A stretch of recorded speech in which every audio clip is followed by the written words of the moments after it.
இப்போது அந்த இழப்பீடு 5 லட்சம் ரூபா கொடுத்ததா சொல்கிறாங்க இல்லையா? விஷ சாராயம்னு சொல்கிறதா இல்லை விஷ லிக்விட்னு சொல்கிறதா, ஏதோ ஒன்று அருந்தி செத்து போனாங்க இல்லையா? அதுக்கெல்லாம் 10 லட்ச ரூபா கொடுத்தாங்க. அவங்களுக்கெல்லாம் கூட 10 லட்ச ரூபா கொடுக்கும்போது இங்கே 5 லட்சமா அப்படின்னு நிறைய கேள்விகள் எழுப்பப்பட்டன. அது நியாயமான கேள்வி தான். சரி, இப்போது அவங்களையும் விசாரிக்கவே இல்லை. இப்போ சொல்லிடலாம், இல்லைங்க நாங்கள் சிபிஐ கிட்ட கொடுத்துட்டாங்க, அதனால் அவங்க விசாரிக்கிட்டோம். டெக்னிக்கலாக அப்படி தான் சொல்லுவாங்க பாருங்களேன். நாங்கள் இனிமேல் அதில் தலையிட மாட்டோம். அதுவும் சொல்லிட்டாங்கல்ல, அந்த நகை திருட்டும் சிபிஐ தான் விசாரிக்கணும் அப்படின்னு. நாங்கள் ஏன் போனோம், எல்லாம் சிபிஐ மேலே அப்படின்னு அவங்க மேலே பழி போட்டுருவாங்க. ஆச்சரியமாக இருக்குது சிவா. பரவாயில்ல, அதாவது காவல்துறை ரொம்ப சுறுசுறுப்பாக இருக்குன்னு நினைக்கணும். சாதாரணமாக புகார் கொடுத்த உடனே எஃப்ஐஆர் கூட போடாமல் ஒரு தனிப்படை விசாரிக்குதுன்னா அப்போ காவல்துறை எவ்வளோ சுறுசுறுப்பாக நடைபெறுகின்றது அப்படி நீங்கள் பாராட்டுவீங்களா? அதை விட்டுப்படி நீங்கள் குறை சொல்லி நிற்கிறீங்க. ஒரு சாதாரண குடிமகள் அவங்க தானே சொன்னாங்க. அப்போ ஒரு சாதாரண ஒரு ஆம் ஆத்மி மிக கொடூரமான முறையில் தாக்கப்பட்டிருக்கின்றார். அதான் சொல்கிறாங்களே, அந்த மிளகா பொடி அது எங்கெங்கெல்லாம் இருந்தது அப்படின்னு. சினிமாவில் பார்த்ததெல்லாம் என்னங்க எவ்வளோங்க அந்த கம்ப்ளைண்ட்டே எடுத்துக்கங்க. அது நிஜமாகவே நகை திருடு போனது கம்ப்ளைண்ட் அப்படின்னு சொன்னால் அதுக்காக இப்படியாங்க போன உயிர் திரும்பி வருமாங்க? அந்த 10 சவரனா 8 சவரனா 100 சவரனா கூட இருக்கட்டங்க. பாருங்க, ஒருவேளை தெய்வாதீனமாக அவர் உயிர் பிழைத்திருந்தார்னு வச்சுக்கோங்க, அப்போ இந்த மேட்டர் வெளியே வந்திருக்காது இல்லையா? ஏன்னா எஃப்ஐஆர் இல்லை, நகை திருட்டுக்கு எஃப்ஐஆர் இல்லை. அப்போ இந்த மாதிரி எத்தனை விஷயங்கள் நடந்திருக்கலாம். இப்போ பார்த்தீங்கன்னா ஏராளமான வீடியோக்கள் வெளில வருது. இவர் ஏதோ ஒரு ஆட்டோ டிரைவர், அவர் ஏதோ ரோட்டில் தண்ணி வச்சு கலாட்டா பண்ணியிருந்தாரு, அவர் அடிச்சாங்க அப்படின்னு ஒரு வீடியோ. அதுக்கப்புறம் இது ஏதோ கல்லூரி மாணவர்களை சாத்தினாங்க அப்படின்னு ஒரு வீடியோ. இப்படின்னு இப்போ நிறைய பேர் இந்த மாதிரி வீடியோ பண்ணிட்டு இருக்காங்க.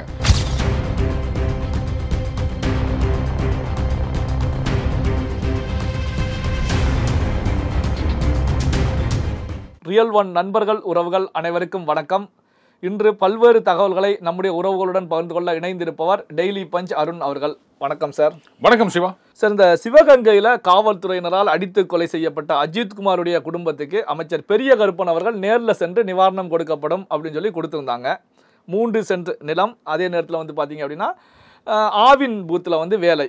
இப்போ அது குறித்து நவீன் அதிருப்தியை தெரிவிச்சிருக்காங்க. அரசாங்கம் கொடுத்த இந்த இழப்பீடுல எனக்கு திருப்தியே இல்லை, அதிருப்தி அப்படின்னு சொல்லி தெரிவிச்சிருக்காங்க. காரணம் என்ன அப்படின்னா, ஒரு கருவேலங்காட்டுக்குள்ள ஒரு 3 சென்ட் நிலம் கொடுத்துருக்காங்க. பக்கத்தில் அருகாமையில் சில கிலோமீட்டருக்கு வீடுகளே கிடையாது. அதை வீடியோவில் பார்க்கும்போது அங்கே அந்த பகுதியில் எருமை மாடுகள் அதில் மேய்ந்து கொண்டிருக்கிறத பார்க்க முடிகிறது. மேய்ச்சல் நிலமோ இருக்கலாம், எப்படின்னு தெரியல சார்.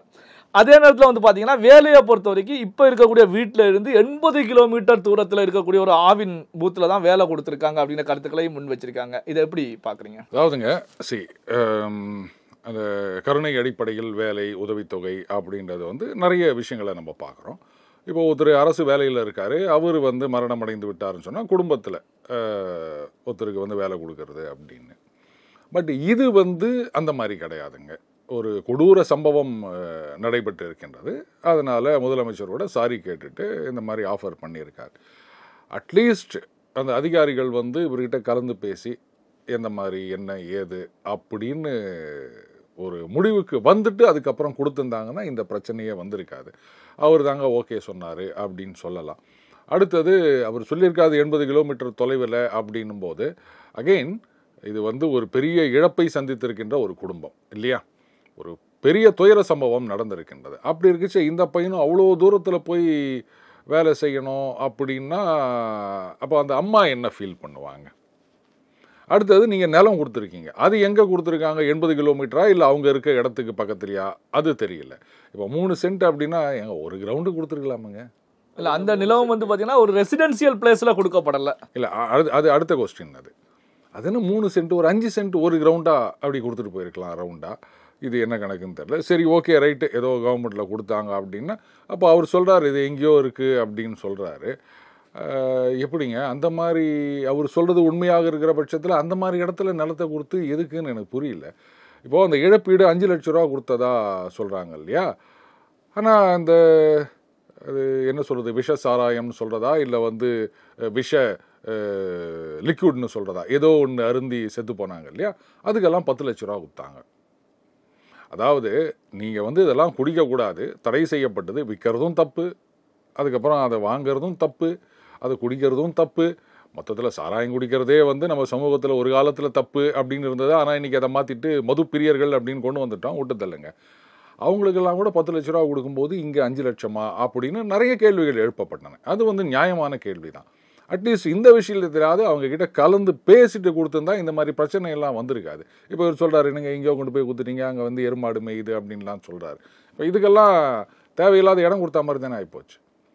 கொஞ்சம் அவங்களுடைய தேவைகள் என்ன, கஷ்டங்கள் என்ன அப்படின்றத புரிஞ்சுட்டு இருந்தோன்னா இதெல்லாம் நடக்காதுன்னு நினைக்கிறேன் சிவா. இப்போ இந்த அஜித்குமார் கொலையில் சம்மந்தப்பட்டிருக்கக்கூடிய நிகிதாவை பொறுத்த வரைக்கும் காலேஜ் போயிருக்காங்க, 19 நாள் விடுப்பில் வந்திருக்காங்க.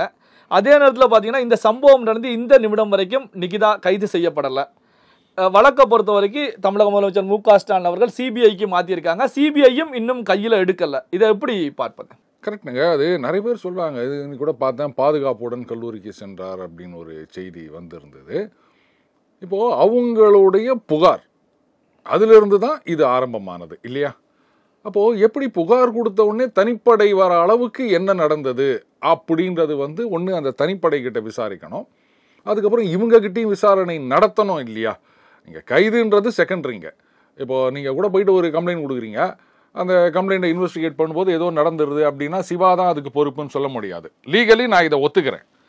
ஆனால் இப்போ இன்றைக்கி இவ்வளோ கேள்விகள் எழுப்பப்பட்டிருக்கு அப்படின்னும் போது அப்போ சிவாவை கூப்பிட்டு, என்னப்பா நீ வெறும் கம்ப்ளைண்ட் தான் கொடுத்தியா, என்ன நடந்தது, இதில் ஏதோ அந்த நகை திருட்டு கூட சிபிஐ விசாரிக்கணும் அப்படின்னு உத்தரவு கோர்ட்ல இருந்து கொடுத்திருக்காங்க. அதாவது வந்து பாத்தீங்கன்னா இந்த மர்டர் தான் ஃபர்ஸ்ட் வந்து சிபிஐ வசம் நீதிமன்றம் கொடுத்திருக்காங்க.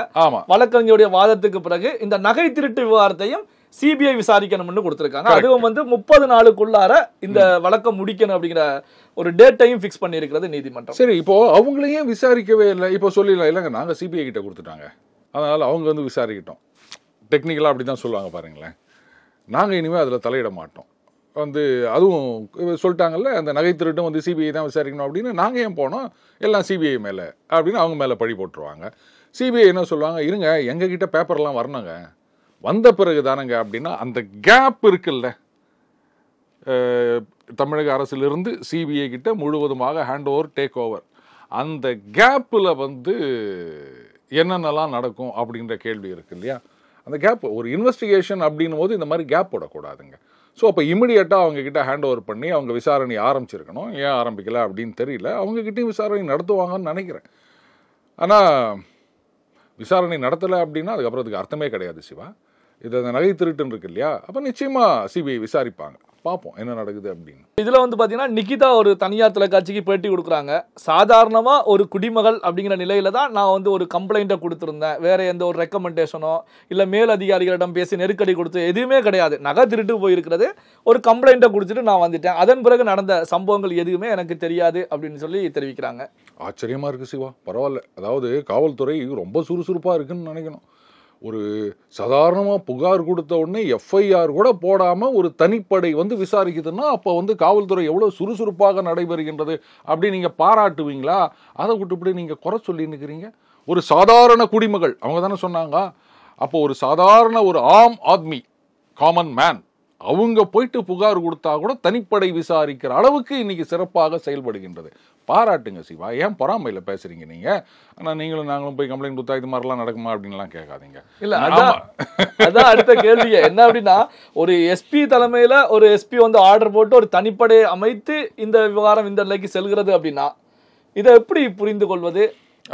அதாவது இந்த மாதிரி சிறப்பாக செயல்படணும் அப்படின்னு நினச்சாங்க போல இருக்கு. ஆனால் அது வேற மாதிரி ஆயிடுச்சு. அதனால இனிமே அதெல்லாம் நடக்காது அப்படின்னு நம்புவோம். இப்போ பாத்தீங்கன்னா இந்த அஜித்குமார் உடலை பொறுத்த வரைக்கும் போஸ்ட்மார்டம் ரிப்போர்ட் நீங்க பார்த்துருப்பீங்க. 50 இடங்கள்ல வந்து சிராய்ப்புகள் ஏற்பட்டிருக்கிறது. அதே நேரத்தில் வந்து பிரெயின், ஹார்ட், லிவர் போன்ற பகுதியில் வந்து பிளட் லீக்கேஜ் ஆகியிருக்கிறது அப்படிங்கிற செய்தியெல்லாம், அதாவது கொடூரமான முறையில் கொல்லப்பட்டிருக்கிறார் அப்படின்னு சொல்லி தான் இந்த போஸ்ட்மார்டம் ரிப்போர்ட் வெளியாயிருக்கு. இதை பற்றி உங்களுடைய கருத்து? இது வந்து போஸ்ட்மார்டம் ரிப்போர்ட்டுக்கு முன்னாடியே அந்த வீடியோ வந்துருச்சுங்க. எப்படியெல்லாம் வந்து அடித்தாங்க அப்படின்னு நம்ம கண்ணு முன்னாடியே நம்ம பார்த்தோம். நல்ல காலம் அந்த வீடியோ எடுத்தார் ஒருத்தர். அது இல்லை அப்படின்னு சொல்லியிருந்தா இந்த அளவுக்கு இது பெரிதாக பேசப்பட்டிருக்குமான்னு தெரியல. இவ்வளோ தூரம் நடந்தே வந்து பல பேர் இருக்க இடம் தெரியாமல் இருந்துக்கணும்டா அப்படின்னு காணாமல் போயிட்டாங்க. அவங்கெல்லாம் எப்போ வருவாங்கன்னு தெரியல. இது வந்த பிறகுமே இப்படின்னா இது வராமல் இருந்திருந்தா என்ன ஆயிருக்கும்னு யோசிச்சு பாருங்க. சுத்தமாக இதை பற்றி யாருமே பேசியிருந்திருக்க மாட்டாங்க அப்படின்னு நினைக்கிறேன். இது மிக கொடூரமான முறையில் தாக்கப்பட்டு இருக்கின்றார். அதான் சொல்கிறாங்களே அந்த மிளகா பொடி அது எங்கெங்கெல்லாம் இருந்தது அப்படின்னு. எங்க சினிமாவில் பார்த்ததெல்லாம் ஏங்க என்னங்க எவ்வளோங்க அந்த கம்ப்ளைண்ட்டே எடுத்துக்கங்க. அது நிஜமாகவே நகை திருடு போனது கம்ப்ளைண்ட் அப்படின்னு சொன்னால் அதுக்காக இப்படியாங்க போன உயிர் திரும்பி வருமாங்க? அந்த 10 சவரனா 8 சவரனா 100 சவரனா கூட இருக்கட்டங்க, ஒரு உயிருக்கு அவ்வளோதானா மதிப்பு? இப்படியா போட்டு அடிக்கிறது? இந்த அளவுக்கு அடிக்கிறாங்கன்னா அதுக்கு காரணம் என்ன? அந்த காரணத்தை கண்டுபிடிக்கணும். அதைத்தான் நான் சொல்கிறேன். திருப்பி திருப்பி இவங்க அடிச்சாங்க அதனால அவங்களுக்கு வந்து தண்டனை. அதில் வேற கோர்ட்லேயே சொல்கிறாங்க, என்ன இந்த மாதிரி சீசர் மகஜர் எழுதி வச்சுக்கிறீங்க, நீங்கள் இப்படி வச்சிங்கன்னா அக்யூட்டல் வாங்கி கொடுத்துருவீங்க, அதுக்கப்புறம் சஸ்பென்ஷனை வந்து ரெகுலரைஸ் பண்ணிடுவீங்க, சம்பளத்தெல்லாம் வாங்கி கொடுத்துருவீங்க, என்ன இது மாதிரி பண்ணியிருக்கீங்களான்னு கோர்ட்லேயே கேட்குற அளவுக்கு போயிடுச்சு. ஏன் இந்த சீசர் மகஜரில் என்ன இருக்கணும் எப்படி இருக்கணும் அப்படின்னு தெரியாதா? முக்கியமான விஷயத்தை வந்து அவங்க மென்ஷன் பண்ணாமல் விட்டுருக்காங்க. நீதிபதி அவர்கள் கேட்குறாரு, இப்படி நீங்கள் போட்டிருக்கீங்களே இது எப்படி நிற்கும் கோர்ட்டில் அப்படின்னு கேட்குறாரு. அந்த அளவுக்கு இருக்குது அப்படின்னும் போது அப்போ யார் யாரெல்லாம் பின்னாடி இருந்தாங்களா இல்லையா அப்படின்ற உண்மை நிச்சயமாக வர வேண்டும். அட்லீஸ்ட் சிபிஐயாவது அதை கொண்டு வருவாங்கன்னு பார்ப்பான். இந்த மாதிரிலாம் கண்டுபிடிச்சாதான் அதுக்கப்புறம் வந்து இந்த மாதிரி நடக்காமல் இருக்கும். மற்றபடி இல்லை அவங்க சொல்லிட்டாங்க இங்கே சொல்லிட்டாங்க அப்படின்றது, இல்லை இவங்க சொல்லி விடுன்ற, சரி விடுங்க. அதாவது குற்றம் செய்தவரை வந்து ஒன்றும் இல்லாத ஆக்கிறது, ஒன்றும் இல்லாத வந்து குற்றவாளி ஆக்கிறது, அதிலெல்லாம் இவர் வந்து ரொம்ப பெரிய ஆள் அப்படின்னு இன்றைக்கு அமைச்சராக இருக்கின்றாரு அண்ணன் கே நேரு அவர்கள். அவரே பாராட்டி பேசியிருக்காரு ஒருத்தரை. இந்த வீடியோ நீங்கள் கூட பார்த்துருப்பீங்க அப்படின்னு நினைக்கிறேன். இதுக்கு மேலே நாம் என்னத்தை சொல்ல முடியும்? சாதாரண குடிமகனாக நம்மலாம் வாய முடியும் தான் போனோம் அப்படின்னு நினைக்கிறேன். இப்போ இந்த அஜித்குமார் கொலையில் போடப்பட்ட எஃப்ஐஆரை பொறுத்த வரைக்கும் முதல் நிலையில் வந்து பார்த்தீங்கன்னா கொலை சம்பவம் போடப்பட்டிருக்கிறது. அதன் பிறகுதான் நகை திருட்டு அப்படிங்கிறதே சேர்க்கப்பட்டிருக்கிறது. அதாவது நகை திருட்டு போன பிறகு போலீஸார் வந்து இன்வெஸ்டிகேஷன் பண்ணுறாங்க, கொலை நடக்கிறது அப்படின்னா அது ஒரு ப்ரொசீஜர் படி வரக்கூடிய நிகழ்வு. முதல்ல கொலை நடந்து முடியுது, அதன் பிறகுதான் வந்து பார்த்தீங்கன்னா நகை திருட்டு போகிறது. இதை எப்படி ஒரு சாமானிய மனிதனாக புரிந்து கொள்வது? அதாவதுங்க இது எப்படி நடக்கின்றதுன்னா, பார்க்கிங் நீங்கள் அங்கேருந்து வாங்க. நான் கேட்குறேன், இப்போது சில பெரிய பெரிய ஹோட்டல்கள் போகிறீங்க, அங்கெல்லாம் பார்த்தீங்கன்னா இந்த வேலை பார்க்கிங்னு வச்சுருப்பாங்க. நம்ம அப்படி வெளில வந்தோடனே கார் சாவியை கொடுத்துட்டோம் அப்படின்னு சொன்னால் அவங்க ஒரு டோக்கனை கொடுத்துருவாங்க. அதுக்கப்புறம் வெளில வரும்போது டோக்கனை கொடுத்தா அவங்க டிரைவரை வச்சு நிறுத்திட்டு வருவாங்க. கோயிலில் அந்த மாதிரி ஏதாவது வச்சுருக்காங்களா? எதுக்காக அந்த மாதிரி பண்ணணும்? அங்கேயே எனக்கு கேள்வி வருகின்றது. நீங்கள் தானே ஓட்டின்னு போனீங்க, அப்போ நீங்கள் தானே பார்க் பண்ணணும். கோவிலில் அந்த மாதிரி வேலை பார்க்கிங் ஃபெசிலிட்டி இருக்கிறதா எனக்கு தெரியல. அப்போ அங்கேயே இந்த சிக்கல், எதற்காக இந்த மாதிரி அப்படின்ற கேள்வி வருது இல்லையா? அப்போது அடுத்தது அவங்க போய் புகார் கொடுக்குறாங்க. அதுக்கான எஃப்ஐஆர் எங்கே? கோர்ட்லேயே சொல்லிட்டாங்க எஃப்ஐஆரே இல்லாமல் விசாரணை பண்ணுறீங்க அப்படின்ட்டு. கரெக்டு, சொல்லி முடிச்சாச்சு. அதனால் அதுக்கு எஃப்ஐஆர் போட்டாங்க. அதுக்கப்புறம் கேட்ட பிறகு அதுக்கு எஃப்ஐஆர் போட்டாங்கன்னா இது வந்து எல்லாமே தலைகீழாக போயிட்டுருக்க மாதிரி தெரியுது இல்லையா அவங்களுக்கு? அப்போது பிரச்சனையே இந்த எஃப்ஐஆர் போடாமல் விசாரணை பண்ணது தான். நல்லா யோசிச்சு பாருங்கள். ஒருவேளை தெய்வாதீனமாக அவர் உயிர் பிழைத்திருந்தார்னு வச்சுப்போம், அப்போ இந்த மேட்ரு வெளியே வந்திருக்காது இல்லையா? ஏன்னா எஃப்ஐஆர் இல்லை, நகை திருட்டுக்கு எஃப்ஐஆர் இல்லை. அப்போ இந்த மாதிரி எத்தனை விஷயங்கள் நடந்திருக்கலாம். இப்போ பார்த்தீங்கன்னா ஏராளமான வீடியோக்கள் வெளில வருது. இவர் வந்து ஏதோ ஒரு ஆட்டோ டிரைவரு, அவர் ஏதோ ரோட்டில் தண்ணி வச்சு கலாட்டா பண்ணியிருந்தார், அவர் அடிச்சாங்க அப்படின்னு ஒரு வீடியோ. அதுக்கப்புறம் இது வந்து ஏதோ கல்லூரி மாணவர்களை வந்து சாத்தினாங்க அப்படின்னு ஒரு வீடியோ. இப்படின்னு இப்போ நிறைய பேர் இந்த மாதிரி வீடியோ இது பண்ணிட்டு இருக்காங்க. இப்போ இதுக்கெல்லாம் நீங்கள் என்ன பதில் சொல்லுவீங்க? இதுக்கெல்லாம் யார் சாரி சொல்லுவாங்க? இது சாரி கேட்கப்பட வேண்டிய விஷயமா, இல்லைல்ல அவங்க அடிக்கலாம் அப்படின்னு இதை வந்து ஒரு நியாயபூர்வமான விஷயமா எடுத்துக்கிறீங்களா? நம்ம சினிமாவில் பழக்கி வைக்கிற விஷயம், ஓங்கி அடித்தா 1.5 டன்னுடா அப்படின்னும் போது நம்ம கைத்தட்டி சிரிக்கிறோம். அப்புறம் அவங்க என்ன நினைப்பாங்க, ஆமாம் போலீஸ்காரங்க அப்படி தான் அடிப்பாங்க, நீ ஒழுங்காக இருந்துக்கணும் அப்படின்ற மாதிரி நம்ம ஜஸ்டிஃபை பண்ண ஆரம்பிச்சிட்டோம். அது சட்டம் கிடையாது, அந்த மாதிரி செய்யக்கூடாது அப்படின்றத வந்து என்னைக்கு தான் வந்து இந்த சினிமாக்காரங்களை விட்டு தள்ளுங்க. அவங்களுக்கு வேறு வேலை என்ன? திடீர்னு ஒரு படத்தில் வந்து போலீஸ்காரங்களை ஹீரோவாக காமிப்பாங்க, இன்னொரு படத்தில் அவங்கெல்லாம் மோசமானாங்க அப்படின்வாங்க. எல்லாத்துலேயும் காசு பார்க்குறவங்க அவங்கள விட்டு தள்ளுங்க. சமூகமாக நம்ம என்ன யோசிக்கணும்? போலீஸ்காரங்க அடித்தா அது சரி அப்படின்றது கிடையாது, அது கிடையாது சட்டம். இப்போ கோர்ட்டில் வந்து நிறைய விஷயங்களில் வந்து கேட்டு வராங்க. அந்த சிசிடிவி அது வைக்கணும் அப்படின்றாங்க, அது சரி. ஆனால் போலீஸ் ஸ்டேஷனில் வச்சு அடிச்சா தானே சிசிடிவி, கோயில்லையோ மற்ற இடத்துலையோ கொண்டு போய் அடித்தா சிசிடிவி வேலைக்கு ஆகாது இல்லை? பல்வேறு முக்கியமான தகவல்களை நம்முடைய உறவுகளுடன் பகிர்ந்து கொண்டதற்கு நன்றி சார். நன்றி சிவா.